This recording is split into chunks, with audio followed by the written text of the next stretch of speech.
Sigurado nang magkakaroon ng upuan sa Kongreso ang ilan sa mga nangungunang party list base yan sa partial at unofficial tally. Alamin natin kung ano-ano ang mga ito sa report ni Earl Tobias. Base sa partial at unofficial count sa karera ng mga party list, 10 sa mga nangunguna ngayon ay ang Akbayan Party List, Duterte Youth, Tingog, 4Ps, ACT-CIS, Ako Bicol, Uswag Ilonggo, Solid North, Trabaho at Sibak Party List. At 6 sa mga riyan, garantisado na rin ngayon ng tig-iisang congressional seat. Base kasi sa patakaran ng COMELEC, bawat 2% ng boto na makukuha ng isang party list mula sa kabuuang party list votes ay katumbas ng isang upuan sa Kamara. At pwedeng makakuha ng hanggang 3 congressional seats ang isang party list. Depende kung maabot nila ang pamantayang porsyento ng boto para rito.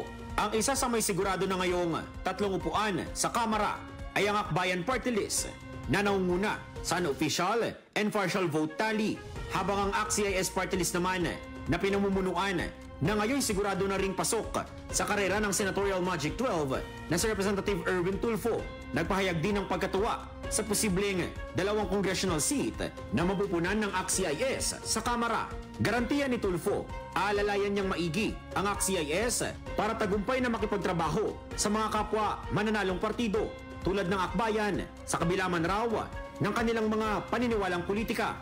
The only way that there's no solution. Remember, Congress and Senate, it's numbers game. Kumuha ka ng mga batas, nagpahay ka ng panakawa ng batas, pagdating na ng botohan, kung sino marami, papasa, di ba? I'm sure at mag-meeting kami nila Congressman Edvica at Congresswoman Jocelyn Tulfo, mag-uusapan natin na siguro it's high time na we have to reach out. Hey, we're not the #1 party list now. Maraming #1 yan party list. Nasa 65 congressional seats ngayon ang bakante para sa mga mananalong party list nominees. At ang requirement ng COMELEC, 20% dapat ng House Representatives ay binubuo ng mga representante mula sa mga party list. Kaya sa mga susunod na araw, kung hindi man naabot sa buong 2%, ang ilan pa sa mga nakabuntot na party list ay magbabase sa ranking ng mga partido ang COMELEC para malaman kung sino-sino ang bibigyan pa rin ng tig-iisang congressional seat.